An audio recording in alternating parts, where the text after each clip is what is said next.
Looking for your daily fix of sports talk without having to pay for it? GSMC Sports Network is available on YouTube. Just search GSMC Sports Network.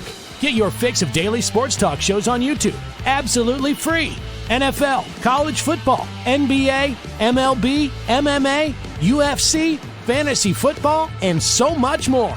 GSMC Sports Network has shows running all day long, with new sports shows starting every 2 hours. Just like on your favorite cable sports channel, except GSMC Sports Network is absolutely free. Just search GSMC Sports Network on YouTube to catch one of your new favorite shows, like the GSMC College Football Podcast, Chip Shot Football Podcast, Hoops and Heels Women's Sports Podcast, GSMC Basketball Podcast, and so many more. Check it out for yourself.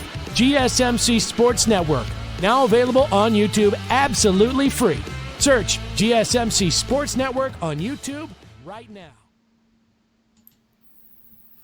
Hey guys, welcome on back to the show. Before we go ahead and get into the next segment, I just want to give a quick shout out to my stepmother Jude for getting me this brand new flashy microphone. So I hope the audio is better on the show tonight. I know it's been kind of iffy in the past few segments or past few shows, but hopefully it's a lot better now than it has been. And shout out once again to Jude for helping me out with that. So let's go ahead and move on to the next part of our show.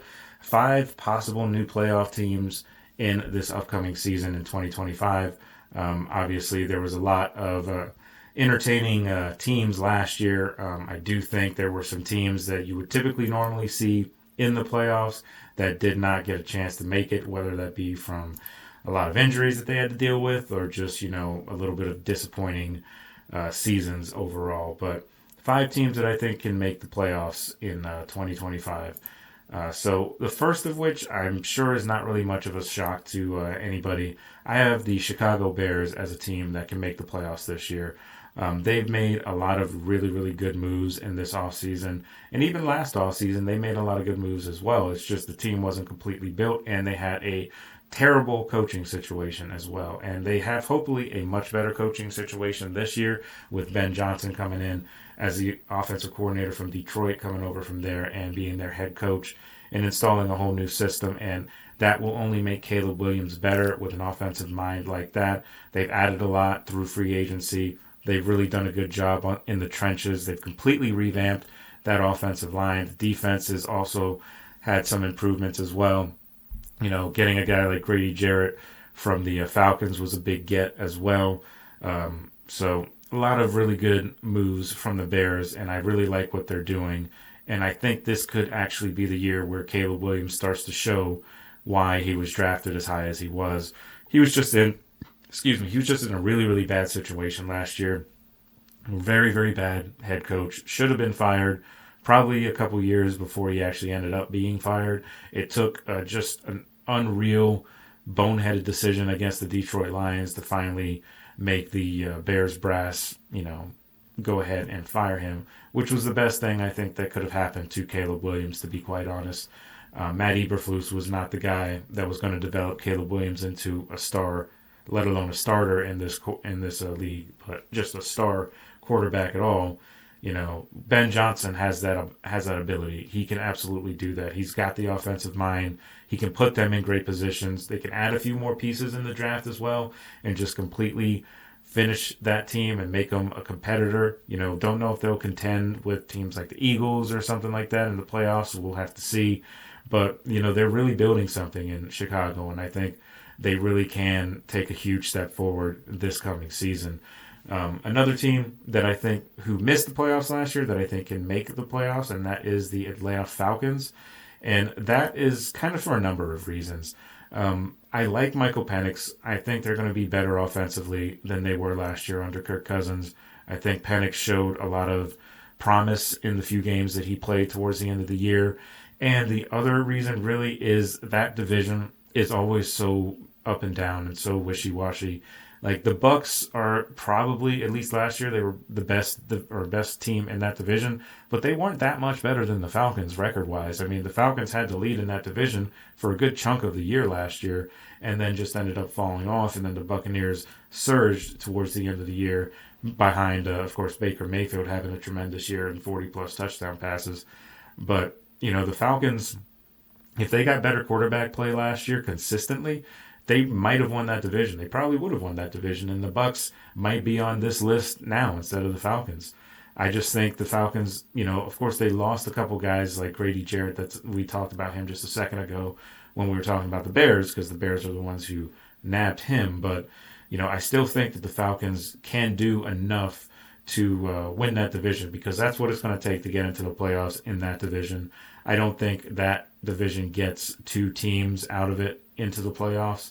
I think it's just one team, and I think the Falcons have a good chance of being one of those teams that makes it. The other team I kind of almost feel sort of cheating in a way, but the Bengals I have is a team that missed the playoffs last year that I think will make the playoffs this year. And maybe I'm not cheating because Joe Burrow was healthy all year. So was Jamar Chase and T. Higgins, the three highest paid players on that team, as of a couple of days ago, with Higgins and Chase getting their bags respectively. So, I think the Bengals can make it just because, they were incredible offensively last year, and they largely have the same offense returning, so their offense is going to be good. We know that. And their defense, the way I see it, is they can't possibly be worse than they were last year. They started to improve as the season went along, too. When we got closer to the end of the year, the defense was playing better. They still weren't a great defense by any stretch, but, they were getting better overall, and they had a couple of big wins, and it was very, very close as to whether or not they would have made it into the playoffs. Say if they win that Week 1 game where they inexplicably lost to the New England Patriots, when they lost that game, they win that game, they could end up being in the playoffs instead of on the outside looking in, but at the end of the day, they were. But that is still a very talented team on offense. They just need to shore up some defensive pieces, and I think the defense will be decent enough to where the offense can still work its magic and they can be more effective, but their key is they cannot start in a hole again. Because they start in like an 0-3 hole or 1-4 hole, like they have a habit of doing, then, who knows, heads could roll in terms of the head coach, Zach Taylor, because I know he's going to probably be a little bit on the hot seat this year if they have another start to the year that they had last year and that they've had several years under him. That seat's going to get warmer and warmer as the season goes along. And if they don't improve, then he could end up being out of there before the season is even over. And that could spell disaster for the Bengals overall, with not having a head coach, and just having to deal with the interim, whoever that might be. But I think their defense will be better and decent enough to where it can, offset some of those, games where the Bengals were scoring 38 points and still losing, to teams that don't necessarily even have great offenses. Like, look at the perfect example was last season when Pittsburgh came into Cincinnati and put up 44 points on them. And now if you told me that and looking back at it now, the way the Steelers finished the season, it's almost like mind-boggling that they lost that game, that they gave up that many points to that offense. So that's just how bad their defense was last year. So they need to improve that. And I think if they do, they will absolutely be a playoff team. I don't know if they'll win the division because the Ravens are still the class of that division, I think. But they always give the Ravens, close games, So those games will be entertaining to watch, of course, like they were last year. Both games last year were very entertaining, very close games. And I think that's no different this year. But I think it's going to be a two-team race in that division between the Bengals and Ravens. Whether or not the Bengals win that division is a whole other story, but I do think they get in as a wild card next year. So moving on, two more teams that I've got on this list here, one of which we just talked about in the last segment, and that is the San Francisco 49ers. And that's kind of a lot of, what I said in the previous segment as to why I think they can make the playoffs, because they were beat to hell with injuries last year. And if they can just be healthy this year, I think that automatically right there makes them a better team and it makes them a potential playoff team, because whenever they are healthy, typically, they're still very, very well coached under Kyle Shanahan. He hasn't lost a step. He's still a very good head coach. So if they're healthy, they can be a dangerous team in the NFC and in that division in particular. That division, I think, is pretty up in the air. The Rams are probably the favorites. If you were to ask anyone right now, I'd say probably the Rams. But the 49ers should not be discounted as well, because they're going to get a lot of guys back healthy, and that team's going to be a lot better if they can stay healthy. Brandon Ayuk coming back from the knee injury, Christian McCaffrey hopefully able to stay healthy. Add some more pieces on depth in the running back, or maybe even another receiver or so, just for depth. You still got Ricky Pearsall as well. So, I really like, the 49ers. I think that they can come back and have a little bit of a bounce back year, probably like a 10-7 record, like I said in the previous segment, and maybe a wild card exit, or maybe they win a game in the playoffs. That's possible. I mean, they've got the pedigree to do it. All those guys have been there before, so who knows? But the 49ers will be an interesting team to watch if they can stay healthy. That is, again, the biggest issue with the 49ers. Another team, maybe not a lot of people were, talking about as far as potentially being a playoff team, but I actually have the Colts down as a team that missed the playoffs last year that I think could potentially make the playoffs. And that's for a number of reasons. You may laugh whenever I say, Daniel Jones, because he's, not had a good history in his career so far, but I think he's another one of those cases where a fresh start would do him a lot of good. And even if he doesn't do, if he doesn't play or doesn't start or anything, I think the Colts just signing him should light a fire under Anthony Richardson.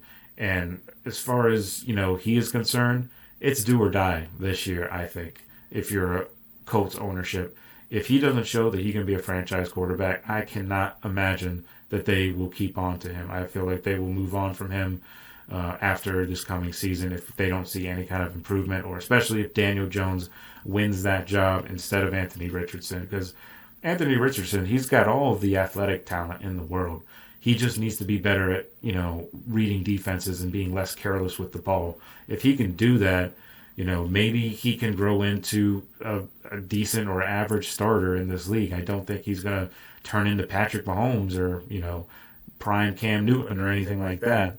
But, he could be a decent starter in this league if he can just grow a little bit, as an NFL player overall. But the Colts, the other reason why I kind of thought the Colts here for a team that missed the playoffs that could make it is the division. It kind of goes sort of hand in hand with what I was talking about with the Falcons. The AFC South is not a division that you would look at and think, a Super Bowl winner's coming out of this division. You could have probably tried to make that argument last offseason when Houston were getting a lot of hype. But Houston, I think, this past year proved that they weren't necessarily, I feel like they were a little overrated. Not that they were a bad team or anything like that, but I feel like people expected way too much out of them way too soon, because they came on the scene and, nobody expected them to be, electric like they were on offense in that first year. But I feel like a lot of people sort of caught on to that, and they weren't as surprised by the Texans coming into this past year. And the offense just looked flat most of the year. And they looked better in that playoff win against the Chargers. But ultimately, overall, if you take a look at their full body of work from last year, I don't think they were that great overall. They just happened to win a division that just wasn't very good, a division that has the Titans and the Jags, who typically always pick towards the top of the draft.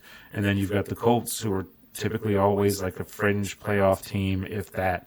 They're always like right there on the outside looking in, maybe get eliminated on the final day of the regular season. That's the kind of team the Colts typically are. But I think they could potentially sneak in if the Texans falter, if they continue to show cracks in that offense, because they haven't done really a whole lot to address some offensive holes. I mean, obviously, Tank Dell, we don't know if he's going to, he's probably not going to play next year because he had that really bad injury right at the end of the year last year.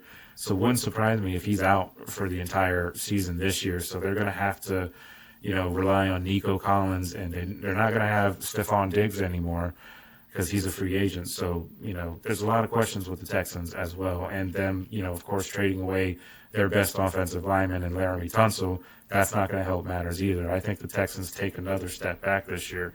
And I think maybe the Colts can steal that division in a not very good division overall. So that's kind of why I have the Colts here as a team that can make the playoffs that missed it last season. So, so those are my 5 teams: the Bears, the Falcons, the Bengals, the 49ers, and the Colts. All teams that I think can absolutely make the playoffs next year. Not saying they will, but they can definitely make the playoffs next year. So it'll be exciting to see, if they're able to do that. So especially the Bears. I am rooting for the Bears. I hope that they, have a decent season because, their fans are due, for a good year. They've suffered for quite a while. And I've always had a little bit of a soft spot in my heart for the Bears because I'm also a Chicago Bulls fan.